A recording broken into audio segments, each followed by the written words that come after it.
Hey, salut les taureaux, c'est Delphine. On se retrouve aujourd'hui pour votre guidance hebdomadaire, semaine du 12 au 18 février 2024. J'espère que vous avez la grande forme, les taureaux, signe solaire, ascendant, lunaire, vénusien du zodiaque. Vous le savez, on va aller jeter un œil à vos messages cette semaine dans les thématiques émotionnelles, sentimentales, le pro, les activités, le matériel, en gardant comme toujours son bon discernement. C'est une guidance générale, on est sur YouTube, on prend donc le ou les messages s'ils résonnent et on les laisse tout simplement à un autre ou une autre taureau dans le cas contraire. Qui c'est qui vient de s'échapper? La carte de l'escargot, le temps, le retard, les choses mettent du temps. Allez les taureaux, on démarre justement avec l'oracle G, on continue avec l'oracle des fées, le tarot créole, et on conclut avec l'oracle des 12 guidances astrologiques. C'est parti les taureaux, semaine du 12 au 18. Alors, on démarre avec l'énergie de la bougie. La bougie, c'est la foi que l'on a en quelque chose. On a cette petite flamme toute seule qui brille dans l'obscurité. Autrement dit, seule cette flamme nous guide. C'est notre foi qui est représentée dans quelque chose, dans une relation. On a la foi que cette situation va trouver une résolution, etc., etc. La carte de la bougie, c'est une carte très mystique, très mystérieuse, qui nous parle d'occultisme, de mystère, de mystérieux, etc. On nous parle de deuil également. On a la foi que ce vers quoi l'on se tourne va trouver le succès, mais on fait également le deuil de situations précédentes. Alors, très bien, très bien. Les taureaux, dans quoi vous avez la foi cette semaine? Alors, on peut avoir la foi dans une relation. Ouais, je le sens, ça va le faire, ça va fonctionner. Je fais le deuil de mes relations passées et je m'en vais dans une histoire géniale. Ça pourrait être ça, La carte des 3 flèches. Alors, les 3 flèches, c'est votre libre arbitre, les taureaux, qui est représenté. C'est cette notion d'être à la croisée des chemins, d'avoir une décision, une direction à prendre. Si je choisis la voie jaune, automatiquement, je renonce à la rouge et à la bleue. Donc, on est au centre, on est sur ce rond. Est-ce que je dois effectivement garder ma foi ou pas dans cette relation, admettons?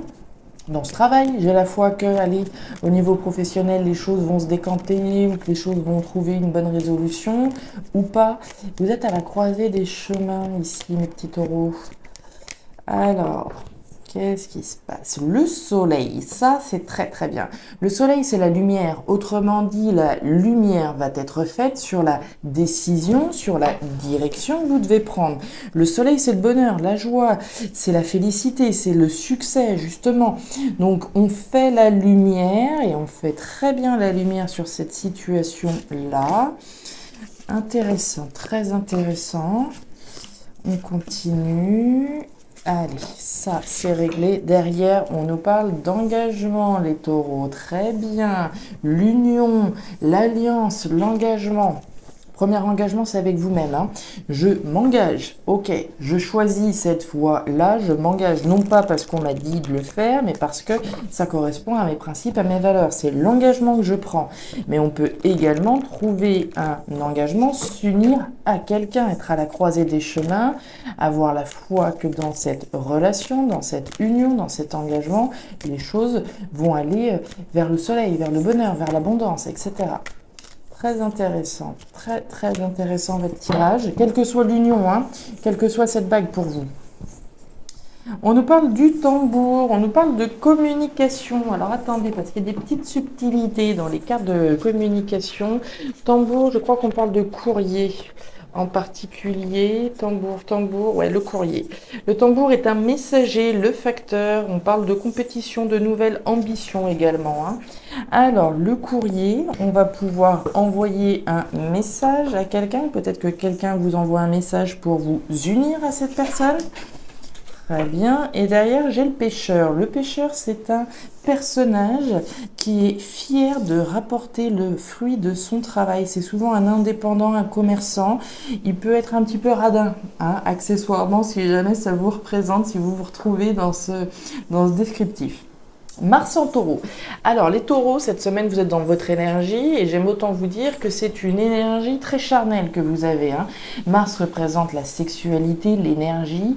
On nous dit que cette semaine vous jouissez de votre sexualité sur fond de sensualité. Attention, prenez le temps de vous découvrir mutuellement et de faire monter le désir. Oh là là, voyez-vous ça?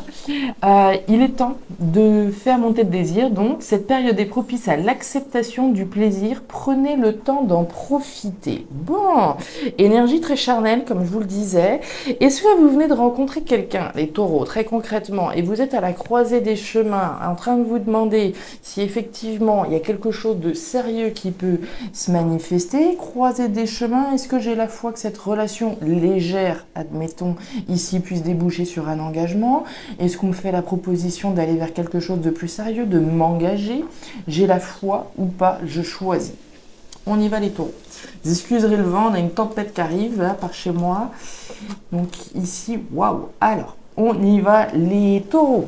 On démarre cette thématique émotionnelle. Parler de cœur, voyez-vous ça? L'amour avec un grand A qui est représenté là. Le coup de cœur que l'on a pour quelqu'un, pour quelque chose.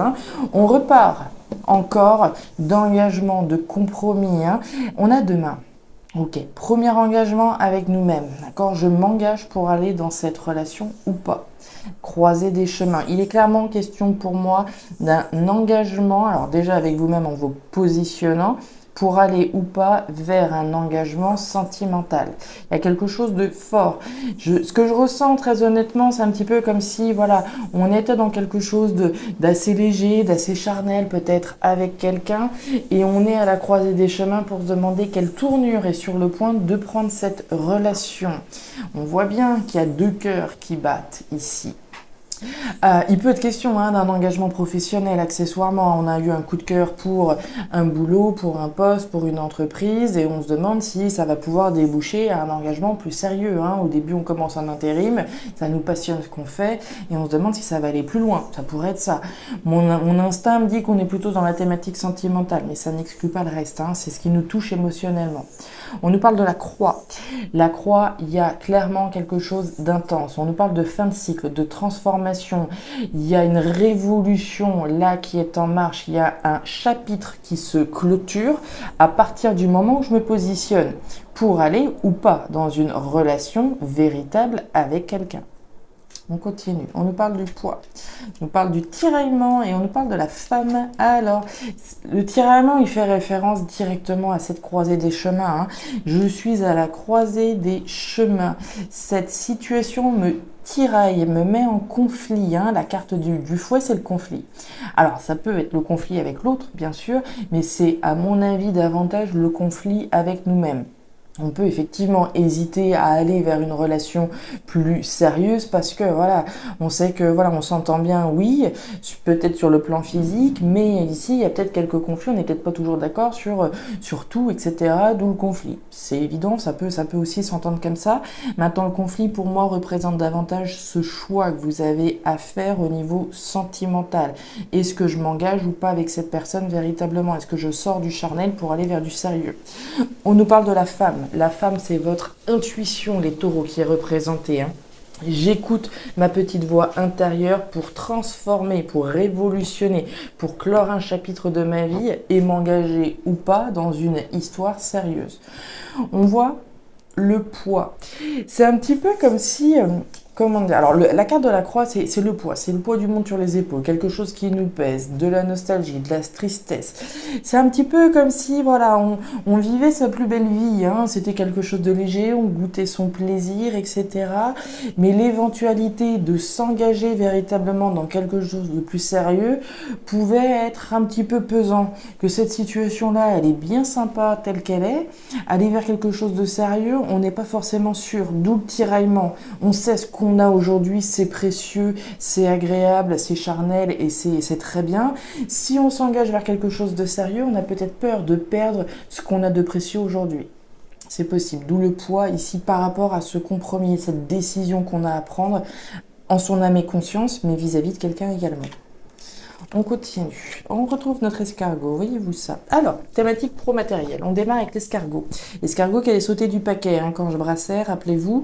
L'escargot, c'est le temps, le temps qui passe, le temps qui court, le retard. Le temps est nécessaire. Même si les choses mettent du temps, ça a une bonne raison, croyez-moi. Donc, les choses mettent du temps. Ok, prennent du retard éventuellement. On nous parle de certitude, que les choses prennent du retard. Ok. On cherche à se délester de quelque chose avec la carte de l'automne. C'est un petit peu le rappel de la croix.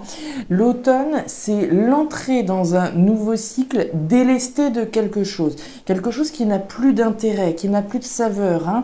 Les feuilles de cet arbre s'effritent. Enfin, cet arbre s'effrite, il perd ses feuilles.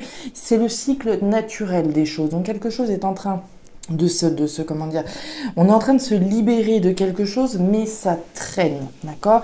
On essaye peut-être de se libérer, je sais pas, d'un contrat de travail, d'un logement, voilà, on a envie de se délester, de vendre un logement, mais les choses prennent du temps et on nous le dit avec certitude. On nous parle des souris, ouais. On nous parle du travail et on nous parle du soleil. Bien. Alors, je ne sais pas de quoi vous cherchez à vous délester. Je vous le disais, ça peut être d'un boulot. C'est fort probable puisqu'on a la carte du renard. Dans tous les cas, c'est quelque chose sur lequel vous travaillez. Vous travaillez à vous débarrasser, j'ai envie de dire, de quelque chose. On nous parle des souris, d'accord? Les souris, c'est le tracas, c'est le stress, l'angoisse, quelque chose qui grignote notre énergie. Donc, ce dont vous essayez de vous débarrasser, là, on voit que ça vous tracasse, d'accord? Pourquoi ça vous tracasse? Parce que ça traîne, ça prend du temps. Admettons, on a déposé son préavis pour quitter une entreprise, mais on a un préavis à respecter et ça, voilà, on peut un petit peu tirer la langue. On a hâte de pouvoir, une bonne fois pour toutes, se débarrasser de ça. Ça peut être par rapport à une maison qu'on a mis en vente, d'accord? Et on stresse, quand est-ce que je vais véritablement me débarrasser de ce logement, de ce bien, etc. Donc le renard, on en a parlé, le travail, ce sur quoi j'œuvre à me débarrasser de quelque chose, très bien. Le renard, c'est également l'analyse, la stratégie, autrement dit, la situation vis-à-vis de laquelle vous cherchez à vous débarrasser, vous avez bien analysé cette situation-là. Quand bien même ça prenne du temps, on nous dit avec certitude que vous allez faire la lumière va être faite, ou du moins sur ce dont vous voulez vous débarrasser, et on va chercher le bonheur avec certitude. Le bonheur, la joie, l'abondance, d'accord? Mais pour ça, il faut effectivement accepter que les choses traînent un petit peu, prennent peut-être du retard avant de pouvoir aller chercher le bonheur. Et on nous parle des 4 chemins, voyez-vous ça? Les 4 chemins, c'est la même. C'est les 3 flèches qu'on a là, la croisée des chemins. J'ai le choix entre deux options, d'accord? Alors, il y a 4 chemins, oui, mais l'interprétation de la lame nous parle donc d'un choix qu'on a à faire. 2 options. Est-ce que je m'engage ou pas avec cette personne? Est-ce que je reste dans une relation légère ou est-ce que je m'engage dans quelque chose de sérieux? C'est votre décision, c'est vous qui êtes à la croisée des chemins, votre libre arbitre, votre décision de vous unir ou pas à quelqu'un, voire à quelque chose. Voilà les taureaux, les messages que j'avais pour vous pour cette semaine. Très intéressants vos messages, très intéressants. Si ces messages ont résonné avec votre vie, votre situation, n'hésitez pas à me faire un petit retour en commentaire, bien sûr. N'hésitez pas non plus à aller jeter un œil à votre signe ascendant, lunaire, vénusien, pour avoir un tirage un petit peu plus personnalisé. Et enfin, si vous le souhaitez, vous pouvez me contacter à guidancededelphes@gmail.com pour une lecture particulière. Je vous souhaite une excellente semaine, le meilleur pour la suite les taureaux. Prenez grand soin de vous. Au revoir.